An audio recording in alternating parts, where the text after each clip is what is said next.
Hello friends, I am Dr. Dishant and in my series of lecture I am talking about human system. Today we discuss about circulatory system part 4. तो देखते हैं क्या है। पहला है how heart function. ठीक है, तो उसमें लिखा हुआ है heart beat is the rhythmic contraction means systole. Contraction को क्या बोलते हैं? सिस्टोल। एंड रिलैक्सेशन इसको अपन बोलते हैं diastole of heart muscles. Okay, तो हार्ट बीट क्या है? Rhythmic contraction and relaxation. Contraction को अपन बोलते हैं सिस्टोल एंड रिलैक्सेशन को बोलते हैं डायस्टोल। क्लियर? नेक्स्ट लिखा हुआ है average heart rate in human is 72 beats per minute. यानी अपन देखें तो हार्ट जो है उसकी जो पर मिनट बीट जो है वो 72 बीट से ज़्यादा भी हो सकती है लेकिन और कम भी हो सकती है, लेकिन जो अपन एवरेज मान के चलते हैं वो रहती है 72 बीट्स पर मिनट। ओके, तो इसका मतलब क्या है? It means 72 beats in 60 second. तो एक बीट होने में एक हार्ट में जब 1 बीट होती है तो कितना टाइम लगता है? 60/72 मीन्स 0.8 सेकेंड। यानी 1 हार्ट बीट के अंदर जो टाइम लगता है वो होता है 0.8 सेकेंड। क्लियर? नेक्स्ट अपन देखते हैं कार्डियक साइकिल। कार्डियक साइकिल बहुत इंपॉर्टेंट भी है और ये एक ऐसा टॉपिक है जो बहुत से बच्चों को समझ नहीं आता है, तो इसको थोड़ा ध्यान से समझना और बहुत इजी वे में आपको समझ आ जाएगा। तो कार्डियक साइकिल होता क्या है, पहले इसकी डेफिनेशन देख लेते हैं, देन उसके बाद में तो इजी लैंग्वेज में पढ़ लेंगे। The cardiac cycle is defined as a sequence of alternating contraction and relaxation of the atria and ventricles in order to pump blood throughout the body. It starts at the beginning of one heartbeat and ends at the beginning of another. तो अब आपको कोई पूछे कि cardiac cycle क्या है, तो general definition मैंने यहाँ पे बता दी। अब इजी लैंग्वेज में अपन बात करते हैं। तो कार्डियक साइकिल जो है वो हार्ट जब एक एक बीट करता है यानी 1 बीट जब करता है तो उस हार्ट के एट्रिया और वेंट्रिकल के अंदर क्या चेंजेस होते हैं। ठीक है, वो चेंजेस के जो सीक्वेंस है, मतलब एट्रिया कितने टाइम के लिए कॉन्ट्रैक्ट होगा, कितने टाइम बाद रिलैक्स मतलब डायलेट होगा। ठीक है, वेंट्रिकल कब कॉन्ट्रैक्ट होगा और कब रिलैक्स होगा, उसकी ड्यूरेशन कितनी होगी। तो वो जो रिदमिक कॉन्ट्रैक्शन और रिलैक्सेशन जो होती है इसके अंदर, हार्ट के अंदर, वो जो कार्डियक एक्टिविटी 1 बीट के लिए या 0.8 सेकेंड के लिए जो एक्टिविटी होती है उसको अपन बोलते हैं कार्डियक साइकिल। क्लियर? नेक्स्ट दे रखा है फेजेस ऑफ कार्डियक साइकिल। तो मेनली 4 फेजेस अपन पढ़ेंगे।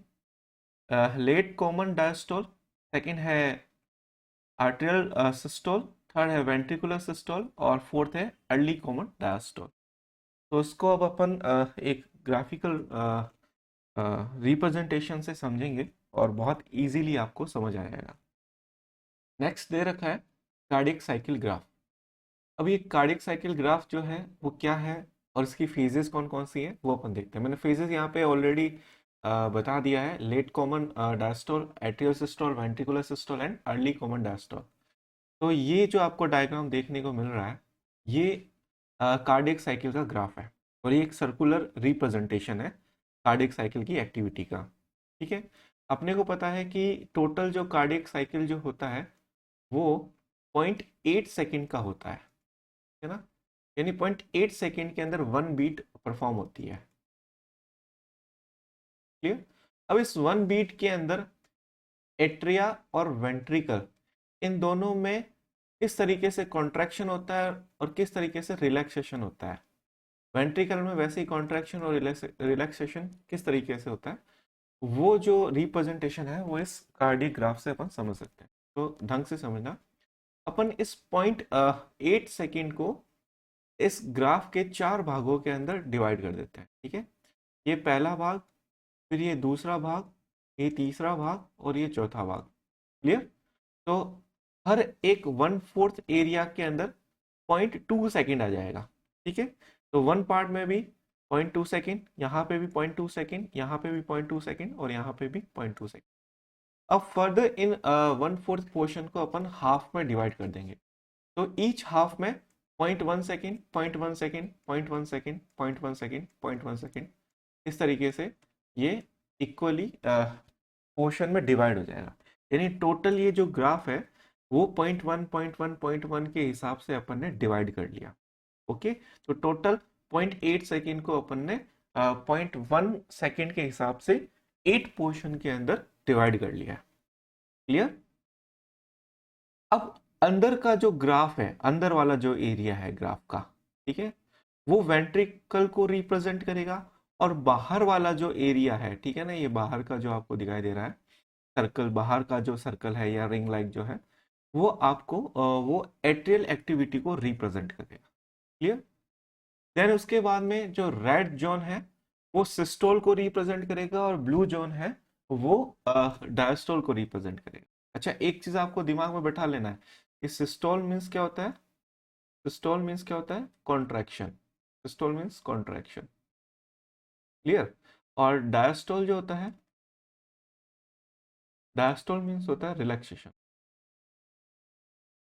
रिलैक्सेशन, ठीक है, रिलैक्स होना।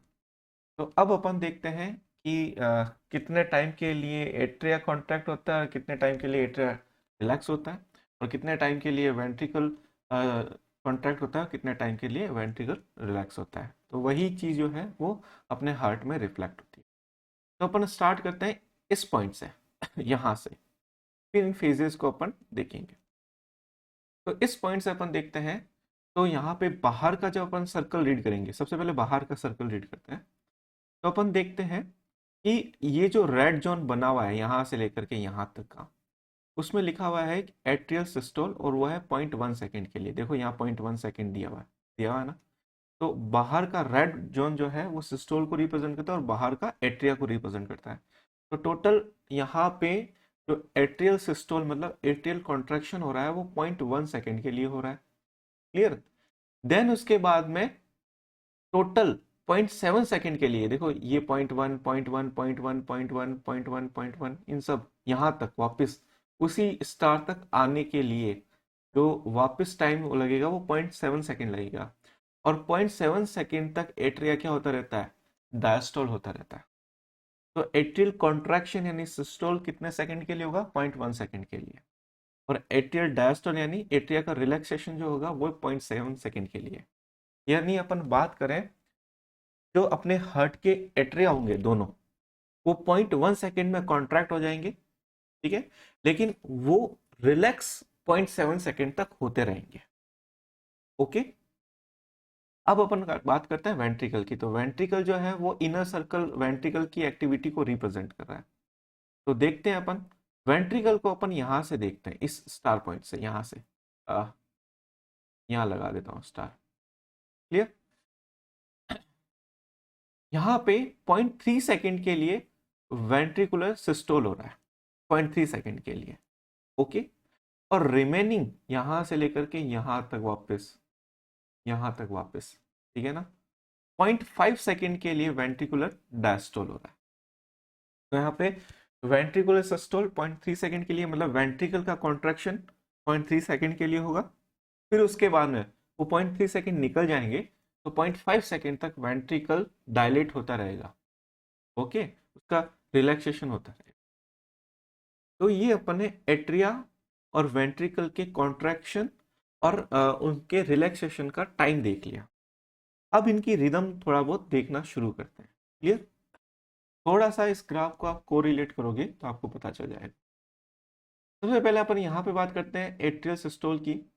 जिस समय एट्रियल सिस्टोल हो रहा होगा उस समय वेंट्रिकल जो है वो रिलैक्स हो रहा होगा। क्लियर? और जब कंप्लीट एट्रियल सिस्टोल हो जाएगा, यानी कंप्लीटली एट्रिया जो है वो कॉन्ट्रैक्ट हो जाएंगे, तब वेंट्रिकल्स कंप्लीटली डायस्टोल हो जाएंगे। ठीक है, मतलब कंप्लीटली रिलैक्स हो जाएंगे। क्लियर?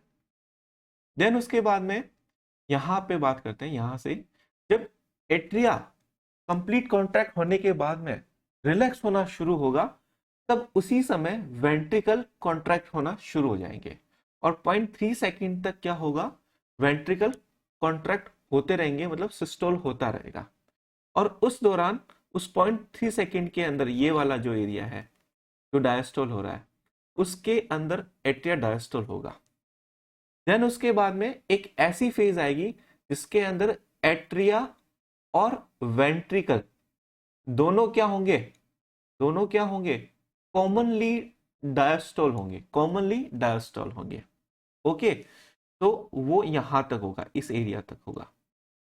देन उसके बाद में फिर से वही चीज रिपीट होगी कि वेंट्रिकल आगे डायस्टोल होता रहेगा 0.1 सेकेंड के लिए और ज्यादा, जबकि एट्रिया जो होगा वापस सिस्टोल में आ जाएगा। तो ये एक सर्कुलर एक्टिविटी चलती रहती है, atria systole, atria diastole, ventricle systole and ventricle diastole. Okay, तो ये जो रिप्रेजेंटेशन जो ग्राफ के थ्रू किया जाता है उसको अपन कार्डियक साइकिल बोलते हैं। अब अपन देखते हैं इन फेजेस का नाम। तो ये वाली फेज, फर्स्ट नंबर फेज, इसके अंदर आप देखो ये कौन सी फेज है, late common diastole. Common diastole कहां से स्टार्ट हो जाता है, यहां से कॉमन डायस्टोल स्टार्ट हो जाता है और कहां तक चलता है, यहां तक चलता है। तो ये पूरा जो एरिया कवर होता है यहां से लेकर के यहां तक का पूरा एरिया, ये कॉमन डायस्टोल वाला एरिया। क्लियर? टोटल कितने सेकेंड, 0.4 सेकेंड, 0.1, 0.1, 0.2 हो गए, 0.3 एंड 0.4। क्लियर? यहां तक ये चीज चलती है। ओके, अब यहां पे खत्म हो रहा है तो ये एंडिंग पोजीशन हो गई ना कॉमन डायस्टोल की, इसलिए इसको अपन बोलते हैं late common diastole, late common diastole. Okay, लेकिन ये फोर्थ वाली कंडीशन देखो, यहां पे क्या हो रहा है, कॉमन डायस्टोल स्टार्ट हो रहा है तो वो अर्ली फेज है, इसलिए इस फेज को अपन क्या बोलते हैं, अर्ली कॉमन डायस्टोल। क्लियर? अब ये देखो, ये सेकंड वाला, इस सेकंड वाले में क्या हो रहा है, एट्रिया कॉन्ट्रैक्ट होना स्टार्ट हो रहा है, तो इस फेज को अपन क्या बोल देंगे, atrial systole, atrial systole. Clear? और थर्ड वाली फेज जो आप देख रहे हो इसके अंदर क्या हो रहा है, वेंट्रिकल सिस्टोल हो रहा है, ये देखो वेंट्रिकल सिस्टोल हो रहा है, तो इसको अपन बोल देंगे वेंट्रिकुलर सिस्टोल। तो इस तरीके से अपन कार्डियक साइकिल को रीड कर सकते हैं, उसको समझ सकते हैं और उनकी फेजेस को डिफाइन कर सकते हैं। ओके, नेक्स्ट अपन देखते हैं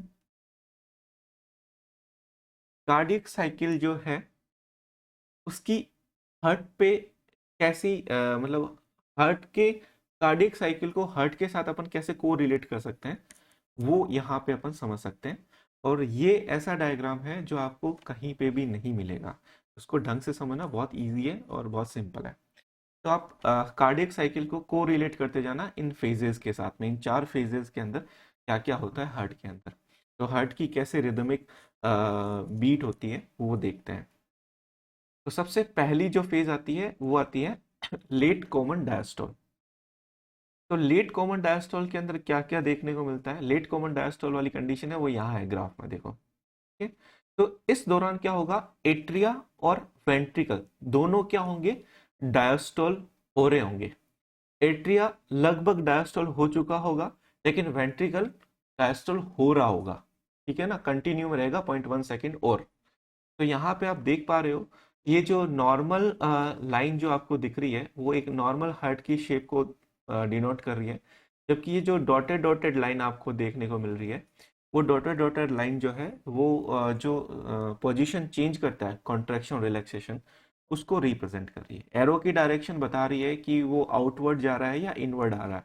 ओके, तो यहाँ पे आप देखोगे लेट कॉमन डायस्टोल के अंदर वेंट्रिकल की वॉल और एट्रिया की वॉल दोनों क्या हो रहे हैं, फैल रहे हैं, डायस्टोल हो रहे हैं अपने नॉर्मल शेप में आने के लिए। क्लियर? तो यहाँ पे क्या देखने को मिलेगा, लेट कॉमन डायस्टोल के अंदर एट्रिया और वेंट्रिकल दोनों क्या हो रहे होंगे, डायस्टोल हो रहे होंगे। एट्रिया लगभग डायस्टोल होने की कंडीशन में होता है, मतलब उसका डायस्टोल पीरियड मैक्सिमम पोजीशन पे पहुंच जाता है, लेकिन जो वेंट्रिकल है वो आगे 0.1 सेकेंड तक और डायस्टोल होगा। तो ये कंडीशन ये बताती है। अच्छा, आपको एक चीज ध्यान में रखनी है, थोड़ा फील करना है इस चीज को। जब वेंट्रिकल जो है वो डायलेट होंगे तो अंदर क्या होगा, वॉल्यूम बढ़ेगा। वेंट्रिकल की जो ल्यूमन है उसका वॉल्यूम बढ़ेगा। क्लियर? और वॉल्यूम बढ़ेगा तो यहाँ पे क्या होगा, एक तरह का प्रेशर कम हो जाएगा, क्योंकि जब वॉल्यूम बढ़ता है तो प्रेशर कम हो जाता है। ये एक आपने थोड़ा बहुत फील कर सकते हो, और ये एक है। तो जब भी किसी चीज़ का वॉल्यूम बढ़ता है तो उस जगह पे प्रेशर कम हो जाता है। तो जैसे ही प्रेशर कम होगा तो ये जो अपने एवी वॉल होंगे, एट्रियो वेंट्रिकुलर वॉल, यहाँ पे ये जो ट्राइकस्पिड वॉल है और बाइकस्पिड वॉल है, इनको एट्रियो वेंट्रिकल वॉल बोलते हैं। तो दोनों एट्रियो वेंट्रिकल वॉल ओपन हो जाएंगे, क्योंकि वेंट्रिकल क्या हो रहा है, डायलेट हो रहा है। क्लियर? लेकिन ये जो सेमिल्यूनर वॉल होते हैं, मतलब आवर्टिक वॉल और पल्मोनरी वाले वॉल जो हैं, वो क्लोज हो जाएंगे, क्योंकि उनकी डायरेक्शन क्या रहती है, इस तरीके से रहती है।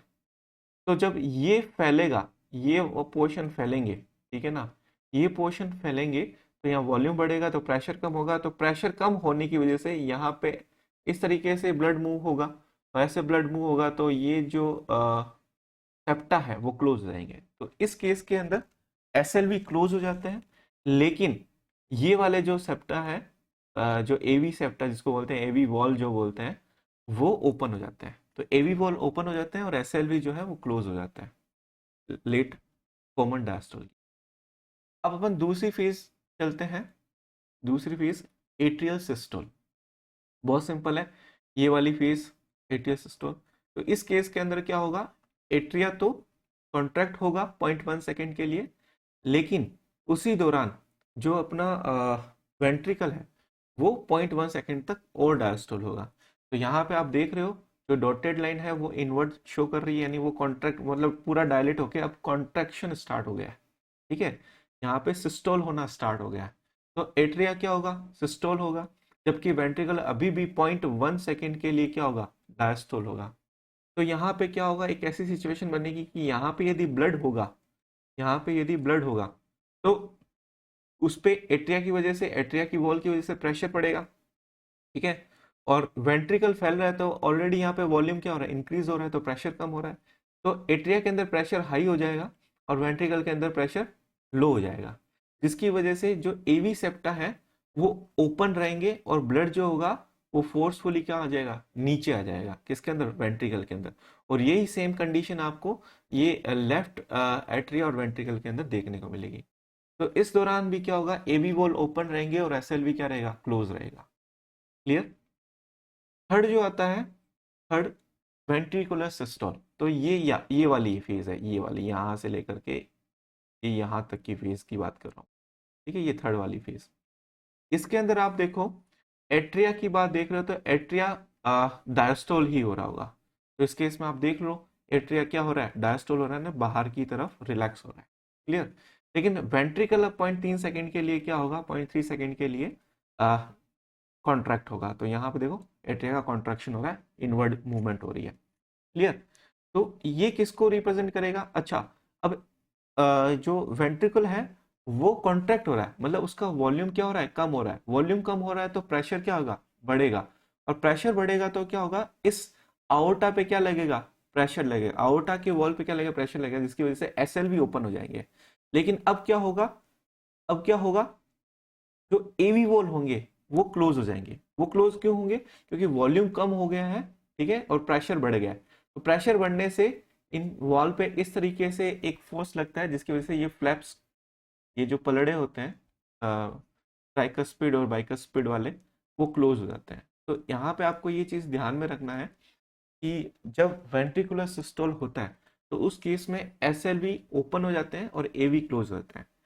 और ये जो फिनोमेना जब परफॉर्म होता है तो एवी जैसे ही क्लोज होता है तो एक साउंड प्रोड्यूस करता है। हमेशा ध्यान रखना, जो ऑस्कल्टेशन यानी स्टेथोस्कोप से जो अपन साउंड सुनते हैं हार्ट में, ठीक है, वो साउंड हमेशा वॉल के क्लोज होने से आती है, ना कि ओपन होने से। अब वो कौन सा वॉल क्लोज हो रहा है और किसकी वजह से कौन सा साउंड प्रोड्यूस होता है वो अभी बता देंगे। तो जब वेंट्रिकुलर सिस्टोल होता है तो एवी वॉल यानी एट्रियोवेंट्रिकुलर वॉल जो है वो जब क्लोज होता है तो हार्ट की फर्स्ट साउंड, इसको बोलते हैं लब, वो प्रोड्यूस होती है।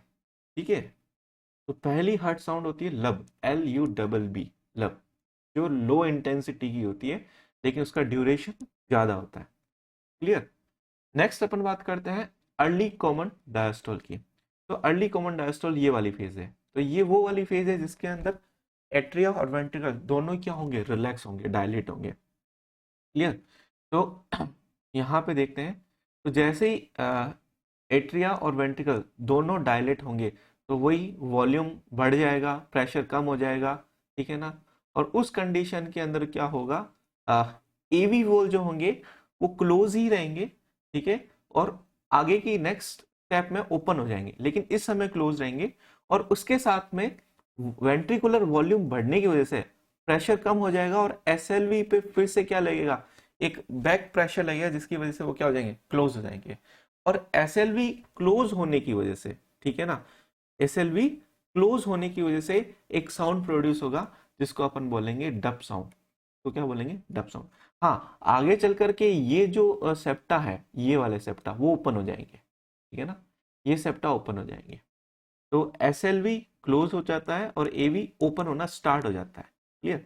तो जैसे ही SLV क्लोज होता है तो फिर से एक साउंड प्रोड्यूस होती है जिसको अपन सेकेंड हार्ट साउंड बोलते हैं। सेकेंड हार्ट साउंड बोलते हैं, उसको बोलते हैं डब। ठीक है। और डब जो है उसकी इंटेंसिटी, आवाज की जो इंटेंसिटी होती है वो हाई होती है। ठीक है, पिच हाई होती है और ड्यूरेशन कम होती है। तो फर्स्ट हार्ट साउंड लब होती है जो कि एवी वोल के क्लोज होने से प्रोड्यूस होती है। और जो सेकंड हार्ट साउंड होती है वो डप होती है जो कि SLV, सेमी ल्यूनर वॉल के क्लोज होने से जनरेट होती है। इस तरीके से हार्ट के अंदर लबडप लबडप लबडप, जिसको आप धक धक बोलते हो, वो धक धक नहीं होता, वो लबडप लबडप लबडप होती है। ओके। तो वो साउंड जो है वो आपको इस तरीके से सुनाई देती है। और फिर से वापस से लेट कॉमन डायस्टोल स्टेज आती है। तो इस तरीके से आप कार्डियक ग्राफ को कार्डियक एक्टिविटी के साथ में को रिलेट कर सकते हो। और ये बहुत बेहतरीन आपके पास में ये डायग्राम है जिसकी हेल्प से आप समझ सकते हो। मुझे नहीं लगता कि ये कहीं पे भी आपको मिलेगा, ये मेरे थ्रू बनाया गया है। मैंने इसको बनाया है खुद अपने हाथों से, और देन उसके बाद में ही इसको रिप्रेजेंट किया है इधर। नेक्स्ट अपन देखते हैं डबल सर्कुलेशन। तो डबल सर्कुलेशन क्या होता है, इस पे कभी कभी डेफिनेशन वगैरह आ जाती है, पूछ लेते हैं। लिखा है a type of blood circulation system in which the blood flows through the heart twice. यानी यहाँ पे हार्ट ब्लड जो होगा वो 2 बार हार्ट से होकर के निकलेगा। In this type of circulation the pulmonary circulation is separated from the systemic circulation. Example दे रखा है बर्ड्स एंड मैमल्स। बर्ड्स और मैमल्स के अंदर डबल सर्कुलेशन मिलता है। अब ये डबल सर्कुलेशन क्या होता है, इसको देखो समझो। देखो ये हार्ट है, हार्ट का ये पोर्शन जो right portion atria and ventricle, और यहाँ left portion atria and ventricle. ठीक, ऊपर की तरफ लंग है और नीचे की तरफ पूरी बॉडी है। बॉडी मतलब जो भी अपने सेल टिश्यू ऑर्गन जो भी है वो मान लो आप। ठीक है, बॉडी टिश्यू मान लो। तो यहाँ पे क्या हो रहा है, 2 सर्किट बन रहा है। ठीक है, ये सर्किट यहाँ पे पता नहीं समझ आएगा कि नहीं आएगा, नेक्स्ट स्लाइड में आपको समझ आएगा। यहाँ पे देखो क्या हो रहा है, यहाँ से स्टार्ट करते हैं। ये बॉडी जो है, यहाँ से ब्लड निकल रहा है, बॉडी से ब्लड निकल रहा है। ठीक है, और बॉडी से ब्लड जब निकलेगा, मतलब टिश्यू से, सेल से या ऑर्गन से ब्लड निकलेगा, तो उसके अंदर ऑक्सीजन की कंसंट्रेशन क्या होगी, कम होगी। और CO2 वाला ब्लड ज़्यादा होगा, मतलब CO2 की कंसंट्रेशन ज़्यादा होगी। तो ये ब्लड जो यहाँ से निकलता है वो कैसा होता है, डीऑक्सीजनेटेड ब्लड होता है। और डीऑक्सीजनेटेड ब्लड क्या करती है, वेना केवा कैरी करके कहाँ डालती है, राइट एट्रियम के अंदर, सुपीरियर और इंफीरियर वेना केवा। तो इम्प्योर ब्लड या डीऑक्सीजनेटेड ब्लड बॉडी के टिश्यू से कहाँ जाता है, राइट एट्रियम में जाता है। क्लियर। राइट एट्रियम से फिर वो राइट वेंट्रिकल में जाता है, और राइट वेंट्रिकल से वो निकल करके फिर जाता है कहाँ पे, फिर वो जाता है पल्मोनरी आर्टरी के थ्रू लंग्स में प्योर होने के लिए। अब यहाँ पे लंग्स क्या करता है, O2 और CO2 का एक्सचेंज करता है। ये CO2 को बॉडी से बाहर निकालता है और ऑक्सीजन को बॉडी के अंदर डालता है। तो यहाँ से अब जो ब्लड निकलेगा वो ब्लड जो होगा वो ऑक्सीजनेटेड होगा, यानी उसमें O2 की कंसंट्रेशन ज़्यादा होगी और CO2 की कंसंट्रेशन कम होगी। लेकिन पल्मोनरी आर्टरी में जो ब्लड आया था उसके अंदर CO2 की कंसंट्रेशन ज़्यादा होती है और O2 की कंसंट्रेशन कम होती है, इसलिए इस ब्लड को अपन डीऑक्सीजनेट। तो बॉडी से जो वेना केवा वीनस ब्लड लेके आती है डीऑक्सीजनेट ब्लड, वो राइट एट्रियम में जाता है और राइट वेंट्रिकल से पल्मोनरी आर्टरी लंग तक डीऑक्सीजनेटेड ब्लड को ले जाती है। फिर वहां पे ब्लड लंग लेवल पे ऑक्सीजनेटेड होता है और वो ऑक्सीजनेटेड ब्लड पल्मोनरी वेन के थ्रू हार्ट के लेफ्ट एट्रिया में पहुंचाया जाता है। फिर लेफ्ट एट्रिया से लेफ्ट वेंट्रिकल और लेफ्ट वेंट्रिकल से फिर वो किस में चला जाता है, वो चला जाता है आओर्टा के अंदर और आओर्टा से होता हुआ वो पूरे बॉडी के टिश्यू को ऑक्सीजनेटेड ब्लड प्रोवाइड करवाता है। क्लियर। तो इस तरीके से यहाँ पे दो सर्किट बने। एक सर्किट बना हार्ट और लंग्स के बीच में जिसको अपन बोला पल्मोनरी सर्कुलेशन। दूसरा बना हार्ट और बॉडी के ऑर्गन टिश्यू या बॉडी टिश्यू या सेल्स के बीच में जिसको अपन बोलते हैं सिस्टेमिक सर्कुलेशन। यानी हार्ट और अपने बॉडी के जितने भी सिस्टम है, डाइजेस्टिव सिस्टम, जितने भी सिस्टम है, एक्सक्रीटिव सिस्टम, रिप्रोडक्टिव सिस्टम, सारे सिस्टम, उन तक जो ब्लड सर्कुलेशन होता है वो सिस्टेमिक सर्कुलेशन से होता है। क्लियर। तो ये पल्मोनरी सर्कुलेशन और ये सिस्टेमिक सर्कुलेशन। नेक्स्ट और इजी हो जाएगा। ये देखो, ये जो डायग्राम आपको देखने को मिल रहा है इसको मैं बोलता हूँ, मेरे स्टूडेंट को बताता हूँ। ये मैं अपने नाम से ही बता रखा है, दिशांत सर का डिब्बा कंसेप्ट। ठीक है। तो हार्ट को अपन एक 4 चेंबर वाला डिब्बा मान लेते हैं और ये राइट वाला पोर्शन है और ये लेफ्ट वाला पोर्शन, ऊपर वाला एट्रिया है, नीचे वाला वेंट्रिकल्स। ओके, यहाँ पे क्लियर। तो अब क्या है, यहाँ पे 3 चीजें देखने को मिल रही है, lung, heart and organ tissue. Clear. अब इनके बीच में अपने को सर्कुलेशन करवाना है। तो क्या होगा, यहीं से स्टार्ट करते हैं, ऑर्गन से ही। अपन यहाँ से कहीं से भी स्टार्ट कर सकते हो, लेकिन अपन ऑर्गन से स्टार्ट करते हैं। ऑर्गन से वेना केवा जो वेन्स होती है वो इम्प्योर ब्लड ले जाएगी, डीऑक्सीजनेटेड ब्लड ले जाएगी वेना केवा के थ्रू और किसके अंदर डालेगी, राइट एट्रिया के अंदर। क्लियर।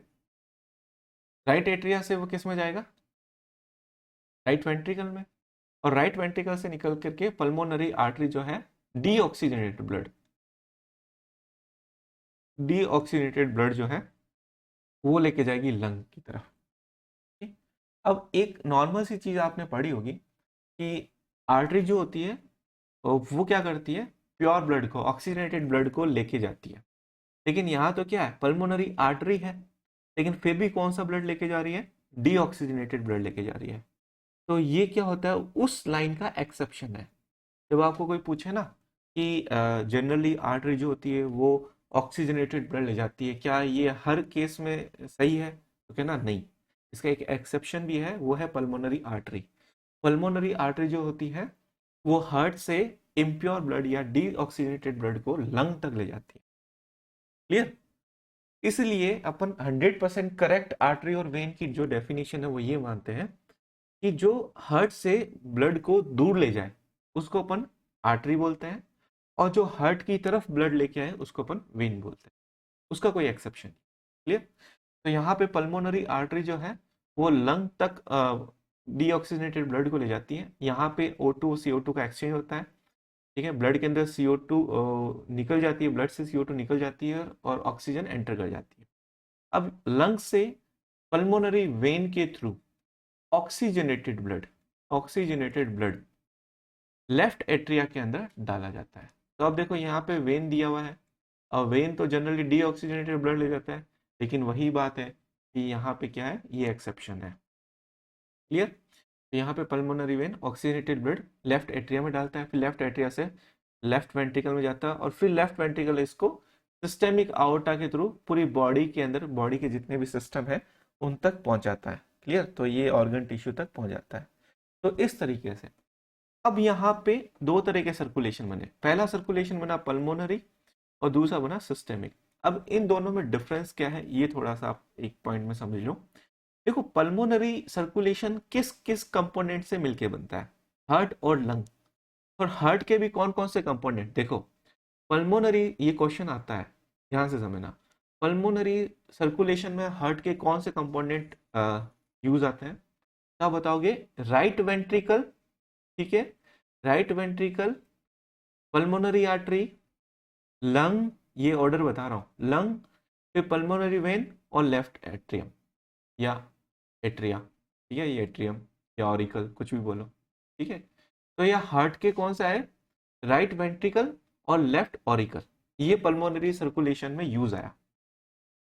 अब सिस्टेमिक सर्कुलेशन की बात करते हैं, तो सिस्टेमिक सर्कुलेशन में कौन कौन से यूज आते हैं? लेफ्ट वेंट्रिकल, देन उसके बाद सिस्टेमिक आवर्टा, फिर ऑर्गन टिश्यू, फिर वेना केवा, और देन उसके बाद में राइट एट्रियम। तो हार्ट के कौन से कंपोनेंट यूज आए? Left ventricle and right atrium. Okay, तो ये सिस्टेमिक सर्कुलेशन। दूसरी बात, पल्मोनरी सर्कुलेशन जो है वो छोटा सर्किट है, स्मॉल सर्किट है, ठीक है, लेकिन सिस्टेमिक सर्कुलेशन जो है वो पल्मोनरी के रेस्पेक्ट में बहुत बड़ा सर्किट है, क्योंकि पल्मोनरी सर्कुलेशन का जो सर्किट बन रहा है, ठीक है ना, वो हार्ट और लंग के बीच में बन रहा है, और हार्ट और लंग दोनों क्या होता है? पास पास होता है, तो ये एक छोटा सर्किट होता है। जबकि जो सिस्टेमिक सर्कुलेशन है वो पूरे बॉडी में फैला रहता है, क्योंकि यहाँ पे हार्ट पूरे बॉडी के सिस्टम में जो जो ऑर्गन यूज आ रहे हैं उन सबको ब्लड प्रोवाइड करता है। इसलिए सिस्टेमिक सर्कुलेशन जो होता है वो एक बड़ा सर्किट होता है। क्लियर? तो ये एक सिंपल सा डिब्बा कंसेप्ट हुआ जिसकी हेल्प से आप एकदम हार्ट की एक्टिविटी को बहुत इजी वे में समझ सकते हो कि किस आर्टरी से, किस वेन से, किस आउटा से, किस वेना केवा से कहाँ कहाँ ब्लड जाता है, कौन सा ब्लड जाता है और किस तरीके से फ्लो करता है। ठीक है, next, single circulation. Single circulation क्या होता है? Single circulation is the type of circulation system in which the blood passes only once through the heart in each complete circuit of the body। इसका best example है fish. जो मछलियां होती है उसमें टू चेम्बर्ड हार्ट मिलता है, तो ये यहाँ पे देख लो टू चेम्बर्ड है, एक वेंट्रिकल है और एक एट्रियम है। तो यहाँ से ब्लड देखो ऐसे ही जाता है, यहाँ से आर्टरी के थ्रू गिल्स कैपिलरी, ठीक है, गिल सर्कुलेशन होता है, और गिल्स वहाँ पे लंग की तरह बिहेव करते हैं, यानी यहाँ पे क्या होता है, गैसेज एक्सचेंज होना शुरू हो जाता है, गैस जो भी है, ठीक है। देन उसके बाद में जो CO2 है वो बाहर निकल जाती है और ऑक्सीजन एंटर कर जाती है, फिर यहाँ से वो सर्कुलेट होता हुआ बॉडी के सिस्टम तक जाता है, सिस्टमिक कैपिलरीज वगैरह, ठीक है। वहाँ से ऑक्सीजन कंज्यूम कर ली जाती है और CO2 ब्लड में डाल दी जाती है, और वेन के थ्रू वापस से CO2 कहाँ आती है? एट्रियम में आती है, और वापस से वेंट्रिकल से होता हुआ गिल्स में जाती है। तो इस तरीके से क्या होता है? सर्कुलेशन होता है, और टू चैम्बर हार्ट होता है, और सिंगल सर्कुलेशन यानी हार्ट के अंदर एक बारी ही ब्लड एंटर करता है। क्लियर? इसलिए इसको अपन सिंगल सर्कुलेशन बोलते हैं। तो बहुत सिंपल है, इसमें कोई बड़ी चीज नहीं है। नेक्स्ट अपन देखते हैं electrical conduction system of heart. ये इंपॉर्टेंट है, आपको पता होगा हार्ट जो है वो एक मायोजेनिक ऑर्गन है, ठीक है, यानी हार्ट की मसल्स के अंदर ही ऐसी प्रॉपर्टी होती है कि वो खुद से धड़क सकती है, ठीक है। यानी मैं आपको बात बताऊं, तो जो हार्ट की मसल्स होती है, हार्ट मसल्स, ठीक है ना, हार्ट की मसल्स को अपन बोलते हैं मायोकार्डियल या फिर कार्डियक मसल, ठीक है, कार्डियक मसल। और इस कार्डियक मसल की क्या प्रॉपर्टी होती है? इसके अंदर दो प्रॉपर्टी होती है, आप दो का कॉम्बिनेशन होता है।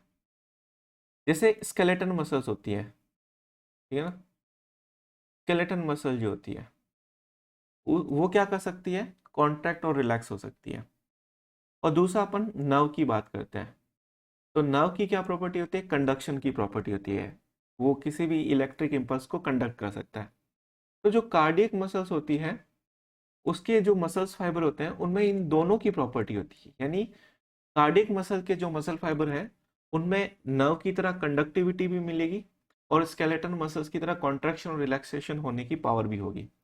इसलिए हार्ट के जो मसल फाइबर होते हैं वो दोनों तरह की प्रॉपर्टी को शो करते हैं, कंडक्शन की प्रॉपर्टी को भी और कॉन्ट्रैक्शन और रिलैक्सेशन वाली प्रॉपर्टी। क्लियर?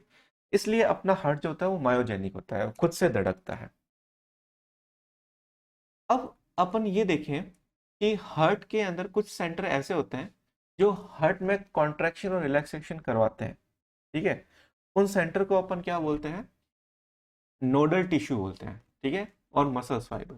तो वो कौन कौन से हैं उनको देखते हैं। तो सबसे पहले अपन देखते हैं कि जो राइट एट्रियम होता है उसकी वॉल पे एक आप देखो यहाँ पे साइनो आर्ट्रियल नोड प्रेजेंट है, जिसको अपन ऐसे नोड बोलते हैं। इस ऐसे नोड को अपन एक नाम और देते हैं पेस मेकर या हार्ट ऑफ द हार्ट। ये बहुत इंपॉर्टेंट है। पेस मेकर हार्ट के अंदर प्रेजेंट वो नोडल टिश्यू है जो हार्ट के अंदर इम्पल्स जनरेट करता है। ठीक है, और हार्ट की पेस को यानी हार्ट की गति, पेस मतलब होता है गति, उसको बनाए रखता है। ठीक है, जनरेट करता है। तो ऐसे नोड या पेस मेकर या हार्ट ऑफ द हार्ट ऐसा नोडल टिश्यू है जो खुद से क्या करता है? बीट्स प्रोड्यूस करता है, और इसकी beat 60 to 100 beats per minute ये हार्ट के अंदर बीट्स प्रोड्यूस कर सकता है। ये इसकी पावर है। देन उसके बाद में ये जो ऐसे नोड है वो जब इम्पल्स प्रोड्यूस करता है तो इस ऐसे नोड से निकलने वाली जितने भी फाइबर है, मसल्स फाइबर वगैरह, ठीक है ना, वो आसपास के एरिया में क्या करते हैं? कॉन्ट्रैक्शन करवाते हैं और रिलैक्सेशन करवाते हैं। तो यहाँ पे ऐसे नोड क्या कर रहा है?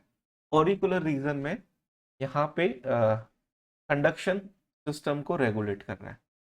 देन उसके बाद में ये ऐसे नोड आगे चल करके एक और नोडल टिश्यू के साथ में कनेक्ट होती है, जिसको अपन बोलते हैं एट्रियोवेंट्रिकुलर या एवी नोड। इसको अपन बोलते हैं पेस सेटर। पेस सेटर का काम क्या होता है? पेस मतलब गति, सेटर मतलब जो सेट करता है ना। तो जब हार्ट जो है वो कॉन्ट्रैक्ट और रिलैक्स हो रहा होता है तो उसकी एक पेस होती है, एक गति होती है, एक रिदम होती है। ठीक है, तो कभी कभी क्या होता है वो रिदम गड़बड़ा ना जाए। ठीक है, तो उसके लिए ये जो पेस सेटर है वो डिले करता है, और उस 0.1 सेकेंड के डिले की वजह से वो जो पेस है वो मेंटेन रहती है। या मोटा मोटी तौर पर आपको मैं यूं कह सकता हूं कि पेस सेटर हार्ट की जो रिदम है उसको मेंटेन किया हुआ रहता है, सेट किया हुआ रहता है। ठीक है, फिर इस एवी नोड से मसल्स फाइबर की, ये जो मायोकार्डियल मसल्स फाइबर की ब्रांचेस निकलती है, और उसमें जो ब्रांच निकलती है पहली, जो ये यहाँ से जो फाइबर्स निकलते हैं उसको बोलते हैं बंडल ऑफ हिज। वो भी कंडक्टिव फाइबर होते हैं। फिर ये बंडल ऑफ हिज से यहाँ पे ये जो वेंट्रिकुलर सेप्टा है वहाँ पे इसकी ब्रांचिंग हो जाती है बंडल ऑफ हिज की, और राइट और लेफ्ट ब्रांचिंग होने स्टार्ट हो जाती है, और लेफ्ट और राइट ब्रांचिंग होकर के ये वेंट्रिकल्स को सप्लाई कर दी जाती है। और इन ब्रांचिंग को अपन बोलते हैं पुरकिंजे फाइबर। पुरकिंजे फाइबर, पुरकिंजे एक साइंटिस्ट था, उसके नाम पे ये रखा गया है। तो ऐसे node, AV node, bundle of his और पुरकिंजे फाइबर, ये सब क्या करते हैं? हार्ट की बीट को, हार्ट की रिदम को कंट्रोल करते हैं। ठीक है ना, इंपल्स जनरेट करके, ताकि हार्ट की कंडक्टिविटी बनी रहे और हार्ट की रिदम बनी रहे। ठीक है, तो ये होता है electric conduction system of heart. Next अपन देखते हैं इलेक्ट्रोकार्डियोग्राम यानी ईसीजी। ये भी आपने फ्रीक्वेंटली सुना होगा। तो ये क्या होता है देख लेते हैं। An electrocardiogram ECG records the electrical signal from your heart to check for different heart condition. तो इलेक्ट्रोकार्डियोग्राम जो है वो एक्चुअल में होता क्या है? अपनी हार्ट के अंदर एक कंडक्शन सिस्टम अभी अपन ने पढ़ा, यानी उसके अंदर क्या होगा? इंपल्स रन करेगा, इलेक्ट्रिक इंपल्स रन करेगा। उस इलेक्ट्रिक इंपल्स के रन करने की वजह से हार्ट की एक इलेक्ट्रिकल एक्टिविटी होगी, और उसी इलेक्ट्रिक एक्टिविटी को मेजर किया जाता है या जज किया जाता है या चेक किया जाता है with the help of electrocardiogram, ECG के थ्रू। ठीक है, या यूं कह सकता हूं इलेक्ट्रिकल रिप्रेजेंटेशन ऑफ हार्ट। ठीक है ना, वो क्या है? इलेक्ट्रोकार्डियोग्राम है। क्लियर हो गया? तो अब उस इलेक्ट्रिक कंडक्टिविटी में यदि कोई गड़बड़ आती है तो अपने को पता चल जाता है कि हार्ट के अंदर कोई ना कोई गड़बड़ है। तो ईसीजी को रीड करके अपन हार्ट की एक्टिविटी, उसके अंदर कोई तकलीफ है, कोई गड़बड़ है, कोई एरर है, कोई प्रॉब्लम है, उसको अपन क्या कर सकते हैं, जज कर सकते हैं। नेक्स्ट है an instrument called the electrocardiograph. ठीक है ना? ये ध्यान से ध्यान रखना बेटा, ये वाली बात। यहाँ पे दो टर्म आएगी ईसीजी के अंदर, एक होगी इलेक्ट्रोकार्डियोग्राफ और एक होगी इलेक्ट्रोकार्डियोग्राम। ठीक है? तो जिस मशीन के अंदर ईसीजी को रिकॉर्ड किया जाता है, उस मशीन को अपन क्या बोलते हैं, उस इंस्ट्रूमेंट को अपन क्या बोलते हैं, इलेक्ट्रोकार्डियोग्राफ। ठीक है? तो यहाँ लिखा है an instrument called the electrocardiograph can record electrical changes occur during the heart beat.